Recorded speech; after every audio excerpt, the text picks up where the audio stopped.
Whenever people talk about Muslim women, even today in 2025, the word that often is used in conversations is oppressed. But here's the thing, if you really ask a Muslim woman an opinion in that topic, they will tell you a completely different story. So today we're going to bust some myths and take a real look what Islam actually says about women, and that this idea of oppression is actually more of a stereotype than a truth. Hi and salam everyone. If this is your first video to watch on my channel, my name is Amina and welcome.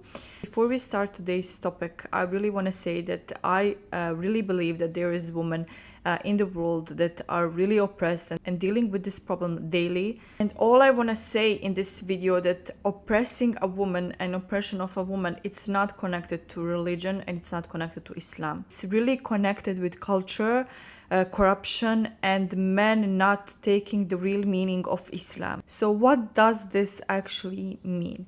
Let's check on the Google. I typed oppression of the woman in the Google search, and the results that I got was domestic violence, sexual harassment, lower pay, lack of education, or any rights whatsoever in the society. Even in some cultures, you will not get the same healthcare. This really sounds horrifying, and I do believe that there is women that go through this every day. But honestly, when you think deeper, when you hear word oppressed, 99% of people would think of a woman in hijab or niqab that they are like this oppressed woman, that they have no rights whatsoever. But did you know that 1,400 years ago, Islam gave the woman the right to own property, earn money, have education, choose a spouse, even get a divorce? While a lot of women in all the different parts of the world did not have any of these rights. Did you know that till this day, Catholic Church does not have a word divorce, and they don't recognize divorce as a possibility in the marriage, like that's a possibility that you can get divorced. The only thing that they really acknowledge is till death do us apart, that part, like till you die, that you are free. And here we are talking about Islam and the Muslim woman being oppressed. Don't get me wrong, I do not disrespect anyone's religion. I'm just saying the facts that actually you can Google and they will give you the same results. You can search it like everywhere. In any platform you will get these kind of information. One of the biggest things I believe that people connect Muslim women with oppression is actually us wearing hijab or being covered. Many of course assume that this is forced, but for many Muslim women out there, this is our choice. This is our act of faith.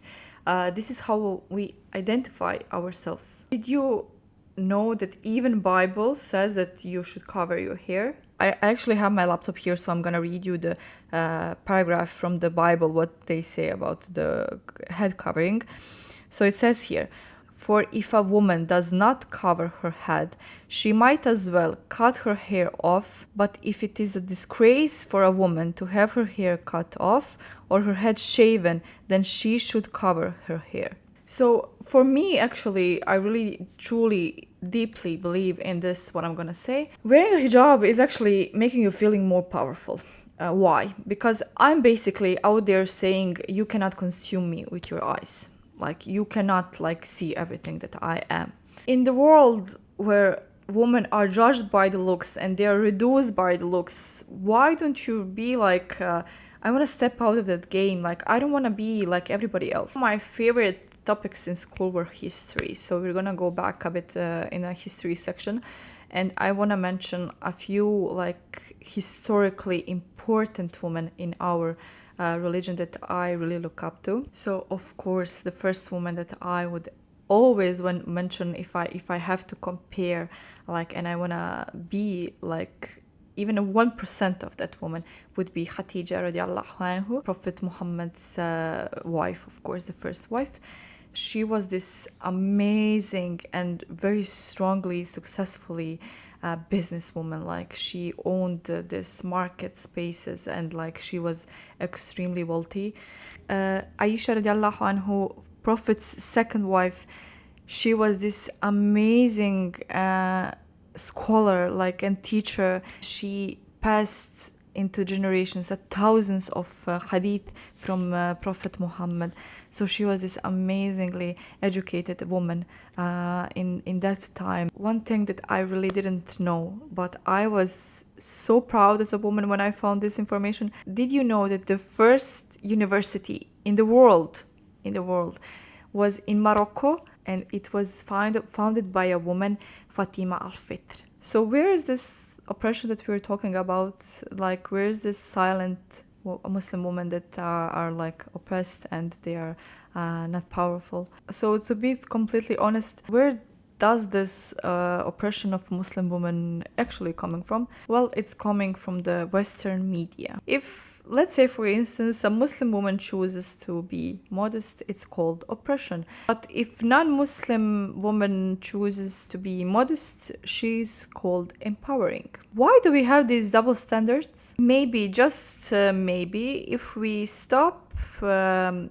making stories about Muslim women, we should actually start listening to them a bit more. What I'm gonna ask for all of you who are watching this video is to ask your search, like Google platform, anything that you want, even ChatGPT, like everybody's using ChatGPT now. Ask just a simple question. Ask, like, let's say, if Muslim women can work in different Muslim countries, let's say it like that, okay? So I'm gonna post here what results I got. So I tried first, are Muslim women allowed to work in, let's say, Saudi Arabia? Of course they can. Like, the answer is yes. Yes, they can work, like, of course. Any other countries you can try Oman, you can try United Arab Emirates, you can try Morocco, you can try any country that you can think of, you will get the same answer. To answer the question finally, are Muslim women oppressed? No, they are not oppressed. Yes, there is women in the world that unfortunately are oppressed and they do not have the same rights as everybody else. But it's not connected to Islam. Islam is the religion that really uplifts you, empowers you, and it really, really honors the woman. Like, even if you go through all of the Quran, even if you go through all of the hadith, you will never find something that disrespects women and, like, it makes them feel unworthy. We all know how big of a step there is for a woman in Islam. Anybody who wants to talk about oppression, it should be educated first, okay? So to change this stereotype, please start understanding and listening more, and it can all start with you, of course. I do believe that in 21st century, in 2025, we should not be that misleading about the informations that we have, like, available everywhere. So you can check the facts, and you should be more respectful about any religion. In Islam, we always say, love your faith and respect others. So you should really be the same. So thank you so much for watching this video and spending some time with me, of course. Till the next time, salam.